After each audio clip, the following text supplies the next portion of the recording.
Salut, on va parler de Marion Maréchal Le Pen qui a été invitée sur BFM aujourd'hui. C'est entre les mains de Barnier.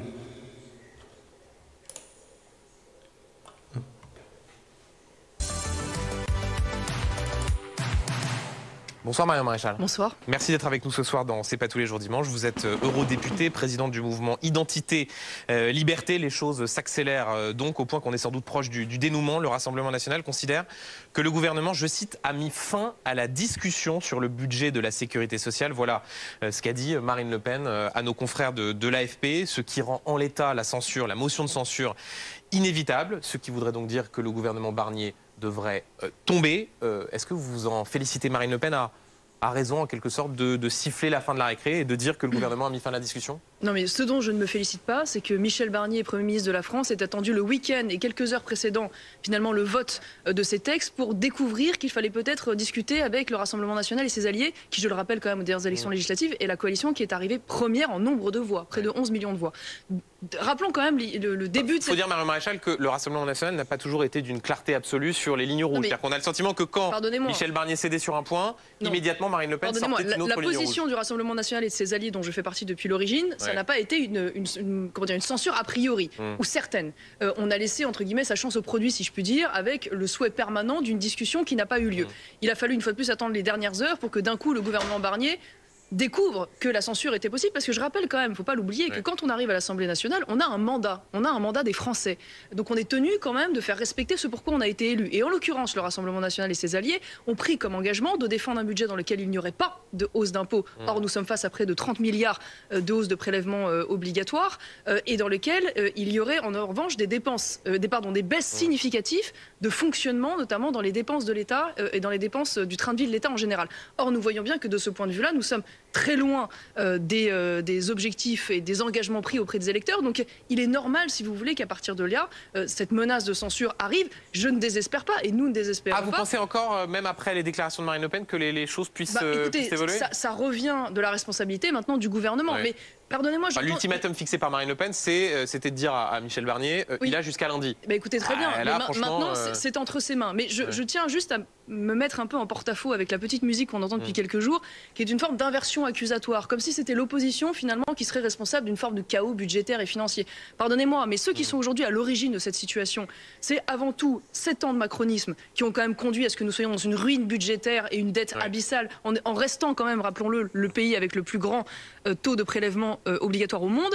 Un président qui a décidé de dissoudre de manière chaotique, au lieu simplement d'organiser une dissolution avec des élections, pourquoi pas en octobre ou en novembre, qui aurait pu permettre d'avoir les choses de manière apaisée. Et je finis par là, un Gabriel Attal qui a fait élire, dans le cas du Front républicain, de nombreux élus du nouveau Front populaire qui participent de l'instabilité. Donc, excusez-moi de dire simplement pour conclure que ne faisons pas porter la responsabilité de la tempête budgétaire et financière qui a commencé avant cette menace de censure sur les oppositions et en particulier sur la coalition du camp On va parler de tous ces éléments et effectivement des éventuelles conséquences politiques, financières si d'aventure le gouvernement de Michel Barnier tombait. D'abord, juste pour être extrêmement clair et pour poursuivre la première question que je vous posais, si vous étiez parlementaire, député à l'Assemblée nationale, en l'état, vous voteriez la censure? Écoutez, si en effet le gouvernement de Michel Barnier ne bouge sur aucun point et qu'il présente ce budget qui est un budget de hausse massive des impôts sur les entreprises et les ménages et en parallèle qui est très insatisfaisant sur les objectifs de baisse des dépenses publiques, oui. Parce que tout simplement, j'aurais été élu avec un mandat qui va à l'encontre de cela et qu'on voit bien qu'il y a eu un manque de volonté politique majeur, une forme de facilité qui est caractéristique d'ailleurs du centrisme depuis des décennies, qui consiste à penser qu'il suffit de manière démagogique, soi-disant, d'annoncer des hausses d'impôts sur les grands groupes ou sur les plus riches, là où on voit bien que les marges de manœuvre... Donc vous voteriez la censure d'un gouvernement dirigé par... un homme de droite, Michel Barnier, avec comme ministre de l'Intérieur Bruno Retailleau, dont vous tressiez les louanges quelques jours après sa nomination. Tout ça, vous le mettez de côté pour dire que vous voteriez la censure. Excusez-moi, mais selon mes critères, je ne considère pas que Michel Barnier soit de droite. Pour moi, c'est un homme du centre et c'est l'archétype même du centriste. Mais il ne suffit pas de se dire de droite. À un moment donné, il faut en faire la démonstration dans les actes. Je veux dire, qu'est-ce qu'un gouvernement de droite qui commence par arriver aux affaires en augmentant massivement les impôts et en ne faisant aucun effort structurel de baisse des dépenses publiques? Excusez-moi, je prends 2 points. Il y a aujourd'hui 2 grands points de dépenses qui sont d'ailleurs les premiers responsables des déficits publics massifs que nous avons. la question de la dépense sociale. Nous avons aujourd'hui 33% du PIB qui est consacré à la dépense sociale. Or, rien n'a été fait dans le sens de la réduction des dépenses, notamment des dérives de l'assistanat dans notre pays. On voit par exemple des dépenses exploser comme celle du RSA qui aussi entre 13 et 15 milliards d'euros par an. Aucune réponse n'a été apportée, par exemple. La famille politique avec laquelle vous êtes allié, celle de Marine Le Pen, s'est opposée à l'idée de conditionner la perception du RSA à des heures de travail pour la collectivité. Pardon, mais je ne suis pas certain que ce soit le meilleur argument. Non, mais excusez-moi, déjà, je parle au nom du mouvement qui est le mien, Identité Liberté. D'autres, en effet, je suis dans le cadre d'une coalition avec le Rassemblement National, qui lui aussi, d'ailleurs, a posé cette question aujourd'hui des dérives de l'assistanat sur le débat. Maintenant, on en discute. Or, le gouvernement a refusé de poser ce sujet. Et la deuxième chose, c'est la question du budget de fonctionnement, qui est le deuxième point de dépense de l'État majeur. Et là, typiquement, on a eu beaucoup de débats sur la question du coût, par exemple, des agences de l'État, qui coûteraient près de 84 milliards d'euros par an. On n'a eu aucune annonce de suppression, par exemple, d'un certain nombre de ces agences. Même sur les promesses aujourd'hui de réduction du nombre de fonctionnaires, on parle de 2000 sur un total de près de 5 millions. On va parler de ces éléments budgétaires. Juste avant cette information qui vient de nous parvenir, l'entourage de Michel Barnier dit à BFM TV la chose suivante: le gouvernement reste ouvert au dialogue comme il l'est depuis le début.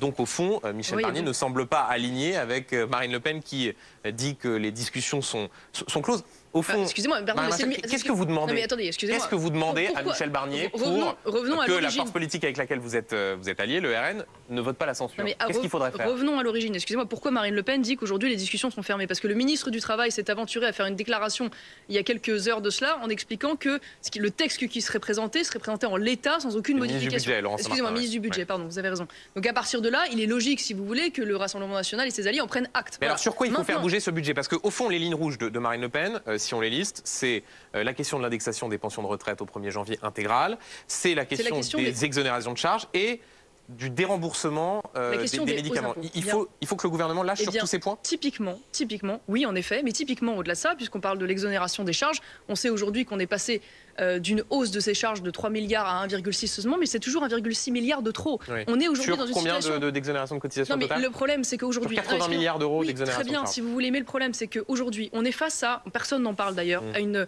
défaillance historique, un nombre de défaillances historiques de nos entreprises. C'est un carnage auprès des tribunaux de commerce, un carnage. Donc on peut faire comme si cela n'existait pas, on peut, pour faire des économies de bout de chandelle d'1 milliard sur les centaines de milliards de déficits que nous connaissons, aller chercher une fois de plus à taper sur le coût du travail, alors qu'on sait déjà la difficulté de nos entreprises à embaucher et les taux de chômage qui explosent. Moi je vais vous le dire, je pense que c'est l'inverse que nous aurions dû faire. Nous aurions dû même viser, au-delà de ne pas augmenter les impôts, à baisser les impôts. Parce que le problème, c'est que en fait, tout ça est un vaste mensonge. Aujourd'hui, Michel Barnier annonce, alors il est plus prudent qu'il n'y était il y a quelques semaines, qu'il souhaiterait, il pense pouvoir réussir à réduire le déficit à 5% plutôt que 6% l'année prochaine. Autour de 5%. Voilà, sauf que, pardonnez-moi, mais les prévisions de croissance sur lesquelles sont basés ce budget sont mensongères, comme c'était le cas déjà sous Bruno Le Maire. Donc à un moment donné, on n'en est plus, si vous voulez, à simplement des petits bricolages, de petits milliards par-ci, petites dizaines de millions par-là. On en est à des appels de réponse structurelles. Et là, si je dois vous en donner des pistes, je peux vous en donner. Typiquement, chaque année, le gouvernement verse près de 30 milliards d'euros chaque année pour compenser le déficit des retraites de la fonction publique. Nous avons, par exemple, chaque année 15 milliards d'euros de dépenses pour l'absentéisme dans la fonction publique. Et Mario Maréchal, le Rassemblement national avec lequel vous êtes allié souhaite l'abrogation de la réforme d'Elisabeth Borne et celle de Marisol Touraine en 2013. Donc là encore, sur les retraites, je ne crois pas qu'on soit exactement sur une perspective d'économie.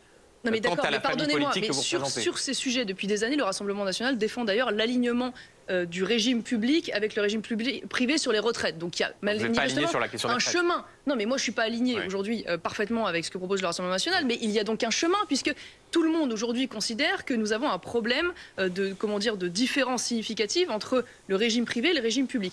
Jamais, à aucun moment, cette idée n'a été mise sur la table. On n'a jamais évoqué, par exemple, le Rassemblement national défend, avec ses alliés dont je fais partie, la privatisation de l'audiovisuel public, qui coûte près de 4 milliards d'euros par an. On en est à chercher des économies structurelles. Pourquoi ça n'a pas été mis sur la table? Vous voyez, ce sont des exemples, mais on voit bien qu'on a été très timoré, et au regard de la situation, ça n'est pas satisfaisant. Je rappelle, Mario Maréchal, ces deux informations. D'abord, le Rassemblement national qui considère que le gouvernement, je cite, a mis fin à la discussion. Voilà ce que dit Marine Le Pen à nos confrères de l'AFP.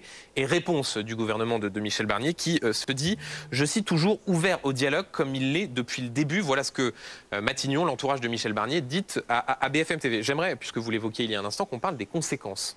Mario Maréchal, si d'aventure le gouvernement Barnier tombait. Vous expliquez il y a un instant, au fond, c'est pas notre responsabilité, ça vient de plus loin. Bon. De fait. Simplement, on a une situation où si le gouvernement tombe, on ne peut pas exclure une panique sur les marchés financiers, une augmentation des taux d'intérêt, ce qui aboutirait à ce que le coût de refinancement de la dette soit plus important pour la France et donc pour les contribuables.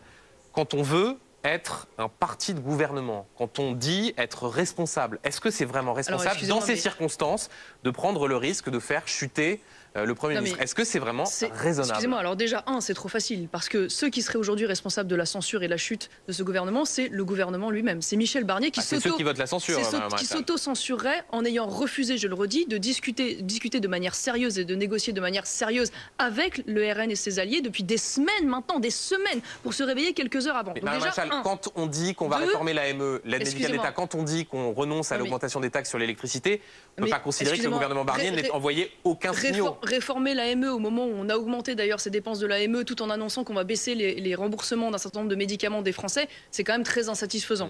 Première chose. Deuxième chose, nous sommes aujourd'hui face à une situation où le gouvernement n'a pas pris manifestement la mesure du rapport de force à l'Assemblée nationale. Je le répète, cette coalition est arrivée première aux dernières élections législatives. Elle aurait dû donc être, mais un partenaire privilégié des discussions, d'autant plus qu'il n'y avait pas de volonté de censure a priori. Donc il y avait une volonté aujourd'hui de négociation. Maintenant, ce dont vous parlez relève aujourd'hui de la spéculation. Parce que d'après les dernières informations qu'on a eues, la chute du gouvernement sera totalement indolore. Non, ce que je suis en train de vous dire, c'est que la tempête, une fois de plus financière et budgétaire, elle n'a pas attendu. La note de la France a été dégradée il y a plusieurs semaines du fait de la situation budgétaire dont nous avons hérité, comme vous le savez. Là encore récemment, il y a eu, malgré cette menace de censure, une agence de notation qui, fort heureusement, exactement, vendredi, n'a pas pour l'instant dégradé. Et de fait, on ne peut pas, à un moment donné, au prétexte d'une spéculation hypothétique, renoncer à faire de la politique, c'est-à-dire à défendre auprès de ce gouvernement ce pourquoi les Français nous ont élus. Autre conséquence concrète, Marion Maréchal, si le gouvernement chute, le budget est rejeté, ça veut donc dire qu'il faudrait alors, c'est un peu technique, mais expliquons-le à ceux qui nous regardent, faire voter ce qu'on appelle une loi spéciale qui reconduirait le budget 2024 sur 2025. Ça veut dire par exemple une conséquence très concrète, pas d'indexation du barème de l'impôt sur le revenu sur l'inflation. Ça veut donc dire qu'on a un peu moins de 400 000 contribuables qui aujourd'hui ne payent pas l'impôt sur le revenu, qui le paieraient en 2025. Ça, pareil, on met tout ça, on balaye tout ça dans un Je ne vais pas vous dire que la reconduction, excusez-moi, mais déjà, je ne suis pas satisfaite de cette situation, pardonnez-moi, mais on l'a subie comme tous les Français, on est victime comme tous les Français du choix du président de la République et de la situation budgétaire dont nous héritons, et nous essayons de faire au mieux dans cette situation. Si le budget était reconduit par le biais d'une loi spéciale, ça éviterait au moins à minima les 30 milliards de hausse d'augmentation des impôts qui sont prévus. J'ai entendu beaucoup de choses aussi concernant les agriculteurs. En réalité, la plupart des avantages qui ont été obtenus, et à juste titre par les agriculteurs ces dernières années, ne seraient pas remis en cause, notamment... Arnaud Rousseau, le patron de la FNSEA, dit on a besoin d'un budget. Non, mais d'accord. Mais notamment, ce qui a été évoqué, je pense par exemple sur la fiscalité du gazole non routier, ne serait pas remis en cause, par exemple. Donc arrêtons de faire des scénarios apocalyptiques au prétexte que l'opposition serait irresponsable. Ce qui est irresponsable, c'est un gouvernement, une fois de plus, qui a négocié de manière exclusive en réalité avec les macronistes et avec les LR, en tentant d'occulter complètement la coalition aujourd'hui du camp national. Et ça n'est pas admissible. Donc à un moment donné, il faut entendre ce qu'ont voulu dire les Français aux dernières élections. Le gouvernement chute, il se passe quoi derrière? Au fond, quel scénario vous paraît le plus acceptable? Est-ce que c'est la nomination d'un nouveau Premier ministre? On parle par exemple de François Bayrou, Sébastien Lecornu, ou est-ce que vous faites partie de celles et ceux, et il faut dire que les voix sont de plus en plus nombreuses ces derniers jours, qui disent la seule solution, la seule façon de débloquer le jeu institutionnel, c'est la démission du président de la République? De fait, le président de la République nous a mis dans une situation d'instabilité subie dont nous pouvons très difficilement nous départir puisque nous ne pouvons pas dissoudre avant juin prochain, je ne vous l'apprends pas. Donc à partir de là, nous risquons d'avoir des gouvernements de bricolage, si je puis dire, d'ici là, qui seront d'abord des gouvernements techniques avant d'être des gouvernements politiques. Maintenant, j'ai envie de vous dire qu'il a été fait le choix d'un gouvernement centriste. On aurait pu faire un choix différent. Il y aurait pu avoir un gouvernement qui aille, par exemple, d'une partie du centre droit jusqu'au camp national. On aurait pu imaginer... Vous avez entendu le camp national souhaiter participer à mais écoutez, un gouvernement?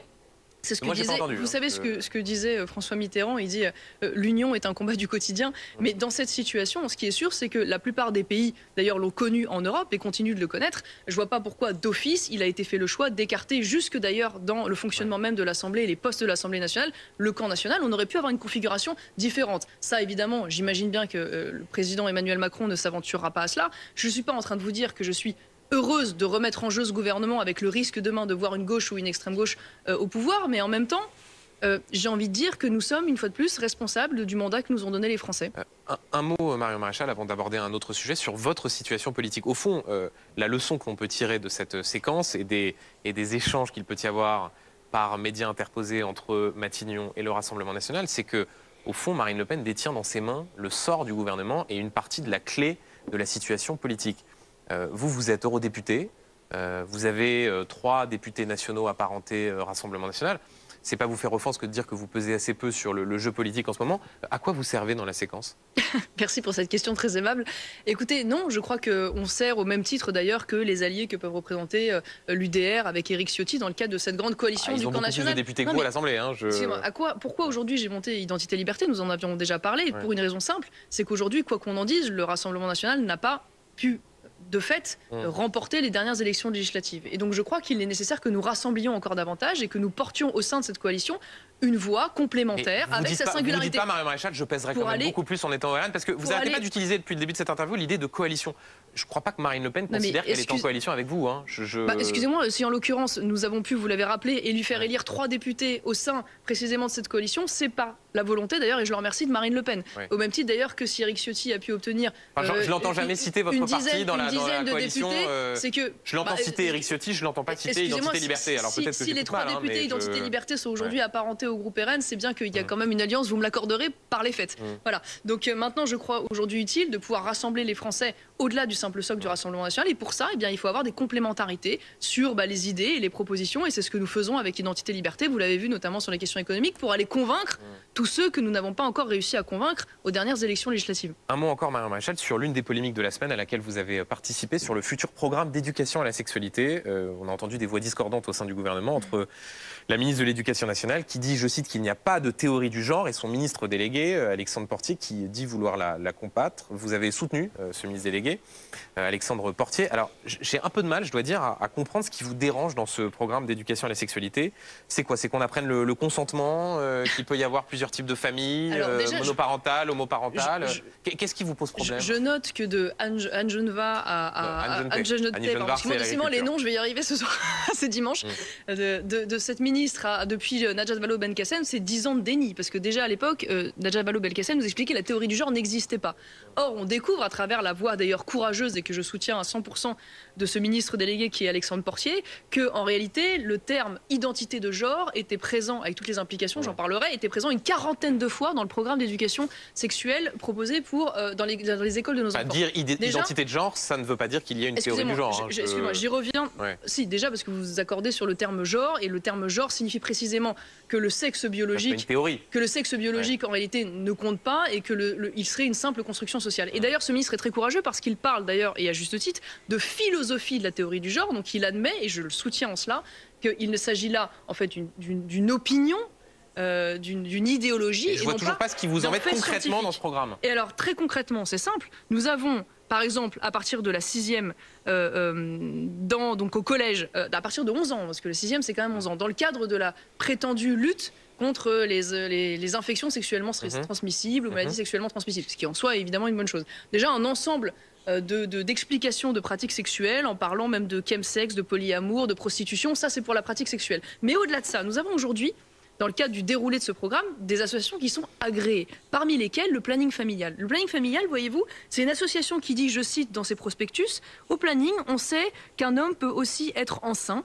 et qu'un pénis n'est pas un organe sexuel mâle. Et personne n'enseigne ça aux collégiens, Marion Maréchal. Excusez-moi, c'est l'association dont je vous parle là, elle est agréée et c'est elle qui va dans les écoles. Ça aux collégiens, dans les écoles. Mais bien sûr que si. Mais excusez-moi, la théorie du genre, vous dites que ça n'existe pas, ça aboutit à ce qu'il y ait aujourd'hui, par exemple à Strasbourg, dans les cours de récréation, des enfants en primaire, dès le CP, qui sont avec des gilets GPS pour qu'on puisse analyser comment aujourd'hui, entre filles et garçons, il est pris possession de la cour de récréation, parce que justement, on veut dégenrer, comme il l'explique, les cours de récréation. Donc ça finit comment, en fait, à la fin? Ça finit donc qu'on doit se déplorer que les petites filles jouent pas assez au foot et ne prennent pas assez d'espace, et que les garçons en prennent trop. Donc on fait quoi, en fait? On va séparer les cours de récréation en deux, on va faire des cercles qui pourront pas disparaître? Non, excusez-moi, quand on explique dès 3 ans, ça c'est dans le programme également, qu'on va lutter contre les stéréotypes de genre à 3 ans.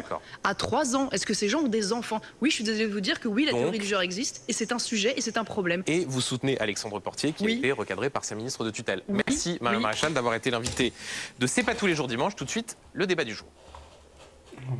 pause. Le principal syndicat. On va mettre pause. Dites-moi dans les commentaires si la vidéo vous plaît. Mettez-moi des pouces. Abonnez-moi à ma chaîne YouTube, Twitch, TikTok et Instagram. Mettez la cloche pour ne rien rater et je vous dis à la prochaine.